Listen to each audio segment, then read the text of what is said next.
তেলটা আমার গরম হয়ে গেছে।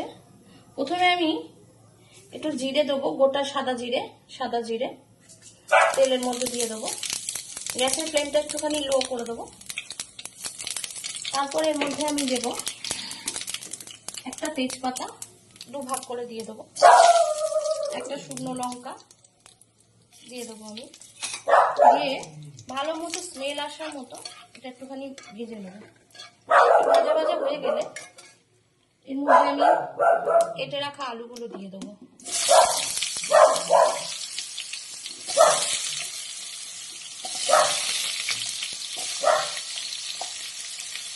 আলুগুলো দিয়ে এবার এই আলুগুলো আমি আস্তে আস্তে ভাজা ভাজা করবো। ফ্লেমটা একটু হাই করে দেবো, একটু ভাজা ভাজা হবে। আলুটা ভালো করে নেড়ে ছেড়ে আমি 5 মিনিট মতো আলুটা একটু ভাজা ভাজা করে নেবো।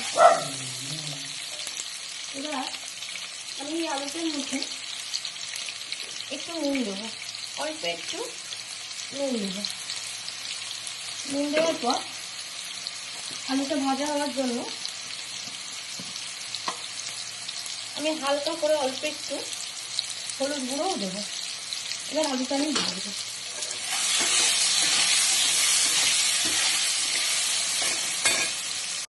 আলুটা আমার মোটামুটি গোল্ডেন ব্রাউন করে ভাজা হয়ে গেছে। এবার এই আলু ভাজাটার মধ্যে আমি সয়াবিন সিদ্ধ করে রেখেছিলাম, সেই সয়াবিনটা দিয়ে দেবো। দেন এটাকে ভাজা ভাজা করবো। আলুটা সয়াবিনটা আরেকটু ভাজা ভাজা করবো।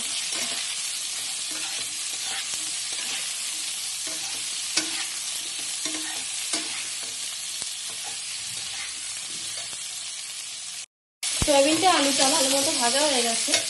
এবার আমি কেটে রাখা টমেটোটা দিয়ে দেবো। একটা টমেটো এসেছিলাম কেটে, এটা আমি এবার দিয়ে দিলাম।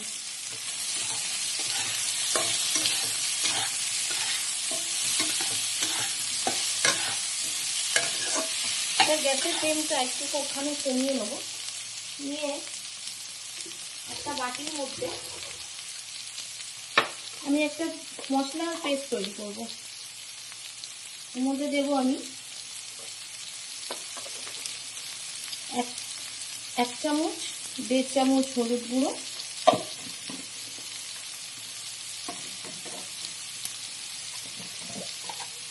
1 চামচ 1.5 চামচ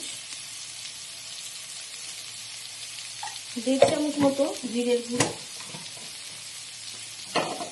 ঝালের জন্য দেব আমি, যেহেতু আমরা হালকা ঝাল খাই ওই জন্য 1 চামচ দিলাম। ঝালটা যার নিজস্ব স্বাদ অনুযায়ী দিয়ে দেবেন।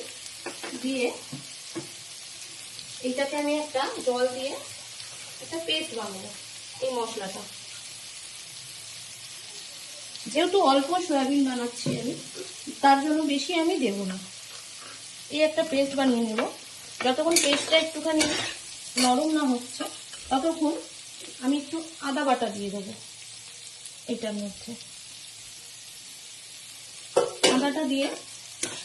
আদাটা দিয়ে একটুখানি ফ্রাই করে নেবো। আদার কাঁচা গন্ধটা যতক্ষণ না যায় একটু ভালো করে ফ্রাই করে নেব।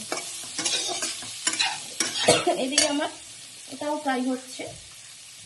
এবার আমি মশলাটা ভালো করে গুলিয়ে নিয়ে মশলাটা আমি এর মধ্যে দিয়ে দেবো। দিয়ে ভালো করে মিক্স করে দেবো। এবার আমি দেবো এর মধ্যে, তো তোমরা আগেই দেখেছো ভাজার সময় অল্প সামান্য একটুখানি আমি নুন দিয়েছিলাম। এবার স্বাদ অনুযায়ী আমি নুনটা দিয়ে দেবো। আর যেহেতু নিরামিষ তরকারি, আমাদের বাড়িতে নিরামিষ তরকারিটা একটু মিষ্টি মিষ্টি ভালোবাসে সবাই খেতে, ওই জন্য একটু চিনি দিয়ে দেবো।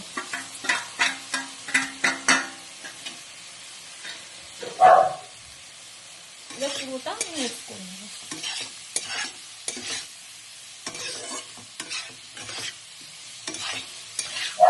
নিয়ে ভালো করে মশলাটাকে আমি কষিয়ে নেব। আদা বাটা, জিরে, ধনে দিইনি, সরি, আদা, জিরে, লঙ্কার গুঁড়ো সব কিছু দিয়ে ভালো করে কষিয়ে নেব। এবার কালারের জন্য আমি একটুখানি কাশ্মীরি লঙ্কার গুঁড়ো দেবো। এটা কষানোর সময় আমি দেবো। মশলাটা যে যার নিজস্ব মতো আন্দাজে দিও। আমি তো অল্প রান্না করছি, তোমাদের যদি বেশি হয় তাহলে বেশি দিতে হবে মশলা, যেহেতু আমার অল্প ওই জন্য আমি অল্প অল্প মশলাই দিই। এবার একটু কষা হয়ে এসছে, আমি একটু জল দিয়ে দেবো। দেন জল দিয়ে পুরো ব্যাপারটাকে আমি ভালো করে সিদ্ধ হতে দেবো।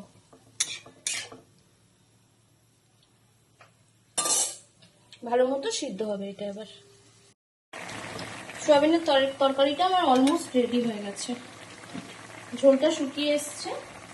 এবার আমি এতে অল্প একটুখানি, যেহেতু নিরামিষ তরকারি, অল্প একটু ঘি দিয়ে দেবো।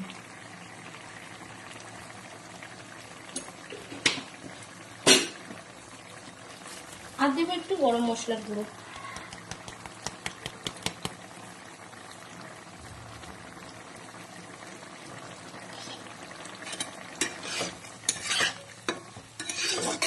একটু ঝোল রাখবো, নাহলে অসুবিধা হয়ে যাবে আমাদের খেতে, যেহেতু ভাত দিয়ে খাবো একটু ঝোল রাখবো। আলু সয়াবিন সবই সিদ্ধ হয়ে গেছে, একটু ঝোল ঝোল থাকবে। মশলাটা কষানো হয়ে গেছে আমার, এবারে আমি একটু ঝোল দিয়ে দিলাম।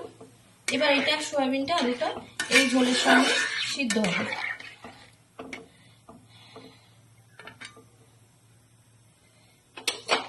এই আলু সয়াবিনটা ঝোলের সঙ্গে সিদ্ধ হবে।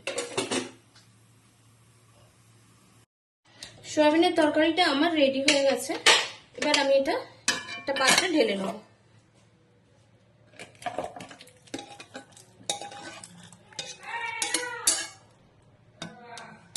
এটা আমার সয়াবিনের তরকারির ফাইনাল লুক। তোমরা সব দেখো, যদি ভালো লাগে তোমরা লাইক করো, শেয়ার করো, কমেন্ট করো, সাবস্ক্রাইব করে দিও। টাটা।